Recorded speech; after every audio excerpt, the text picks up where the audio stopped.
অনেকের ধারণা হয়েছিল যে কুরবানি বন্ধ হয়ে যাচ্ছে। কুরবানি কোথাও বন্ধ হচ্ছে?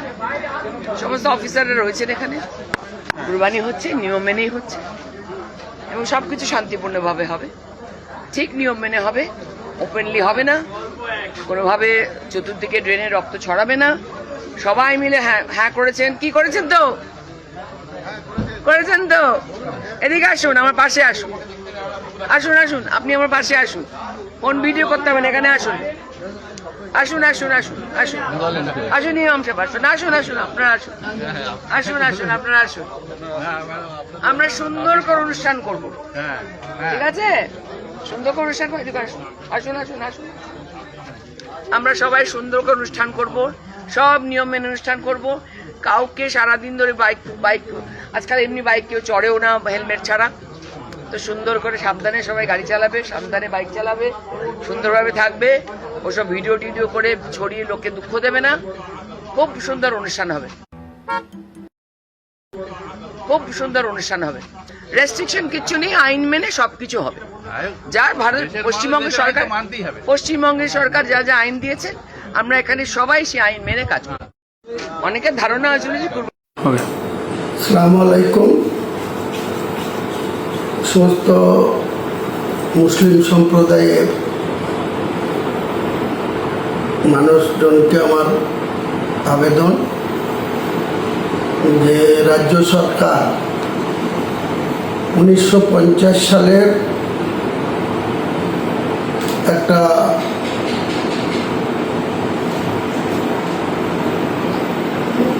নির্দেশ বা অর্ডারের কপি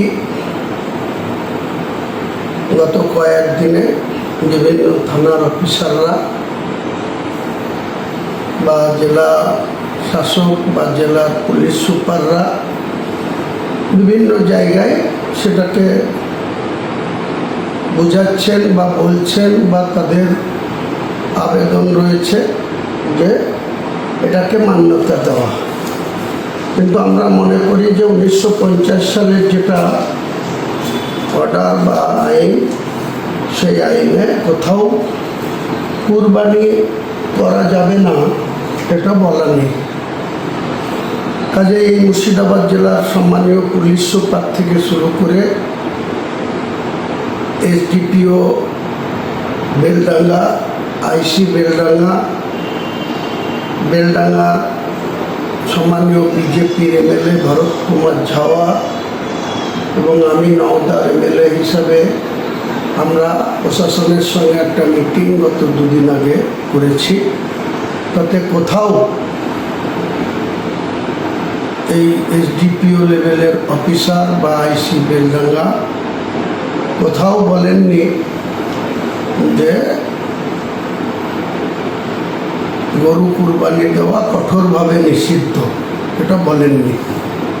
আমরা সেখানে সম্মানীয় ভরত কুমার ঝাওয়ার এবং এসডিপিও বেলডাঙ্গা, আইসি বেলডাঙ্গা এবং আরও থানার আধিকারিকদের নিয়ে এবং বেলডাঙ্গার মুসলিম সমাজের বিভিন্ন সমাজের লোকজন, যারা সমাজের সেক্রেটারি, প্রেসিডেন্ট, ইমাম, তাদের নিয়ে মিটিং করে সুস্থভাবে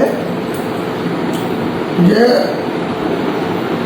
কোনো পাবলিক প্লেসে কুরবানি না করে যাতে মুসলিম গ্রামগুলা তাদের ঢাকা ঢোকা ঘোরা জায়গায় কুরবানি করে এবং কুরবানির চামড়া অবশ্যই বিক্রি না করে যাতে মাটিতে পুঁতে দেয় তাদের নিজের এলাকায়, এবং বিকেল 4টের মধ্যে কুরবানির মাংস নিজেদের মধ্যে বিতরণ করে নিজেরাই সুস্থভাবে সেটাকে ভক্ষণ করবে।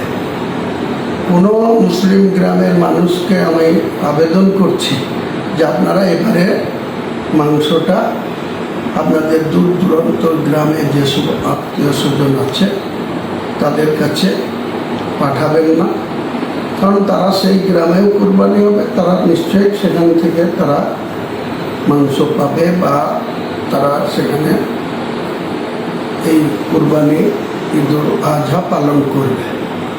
এর মধ্যে একটা বিশেষ বাহাদুরি বা বিশেষ তৎপরতা দেখা যাচ্ছে শক্তিপুর থানার ওসি অতুল দাসের। তিনি মুসলিম সমাজের ইমামদেরকে আজকে সন্ধ্যার আগে শক্তিপুর থানায় ডেকে শক্তিপুর, কাঁধখালি, সোমপাড়াটুয়ের বিভিন্ন গ্রামে সিভিক ভলেন্টিয়ারদের পাঠিয়ে তিনি যে চমকাচ্ছেন, ধমকাচ্ছেন, আপনারা মুসলিম সমাজের মানুষ এইসব সিভিক ভলেন্টিয়ারের কথায় কোনো বিভ্রান্তি হবেন না। আর যেটা শক্তিপুরের ওসি বলছেন যে কুরবানি করলেই গ্রেপ্তার করা হবে, ওসিকে গ্রেপ্তার করতে দেন, তারপরে ওসি কি করে তাকে গ্রেপ্তার করে থানায় নিয়ে গিয়ে আটকায়, আর থানা থেকে কাকে গ্রেপ্তার করে শুধুমাত্র কুরবানির বিষয়ে কাউকে গ্রেপ্তার করে কি করে বহরমপুর কোর্টে পাঠায়, সেটা আমি হুমায়ুন কবির গ্রেপ্তার হওয়ার সঙ্গে সঙ্গে সমস্ত কাজ ফেলে এলাকার সমস্ত মুসলমানদের নিয়ে শক্তিপুর থানা অবস্থান করব, ঘিরে রাখব, তার ঊর্ধ্বতন অফিসাররা আসবে, তারপরে তার সুরাহা হবে, তারপরে তাকে ছাড়া হবে। এটা পরিষ্কার শক্তিপুর থানার ওসি তার যে ঔদ্ধত্য আচরণ বা যে প্রত্যেকটা সমাজের ইমামদের দেখে যে হুমকি দিচ্ছেন, আপনার যদি এতই রাজ্য সরকারের হোম ডিপার্টমেন্টের বা চিফ সেক্রেটারির অর্ডার মান্যতা দেওয়ার অত ইচ্ছা থাকে, তাহলে আপনি যে লিফলেট বিলি করছেন সেই লিফলেটে আপনি নিজে ওসি শক্তিপুরে সিল মেরে সই করে ডেট দিয়ে আপনি নির্দেশ পাঠান, তারপরে আপনার সঙ্গে আমরা কপারেশন করব। আপনি কোথাকার লিফলেট 1950 সালের আইনে কি আছে সেই লিফলেট লোকের কাছে দিয়ে হুমকি দেবেন, অতটা এখনো মুসলিম সমাজ কোনো মতেই আপনার এই হুমকির কাছে মাথা নত করবে না।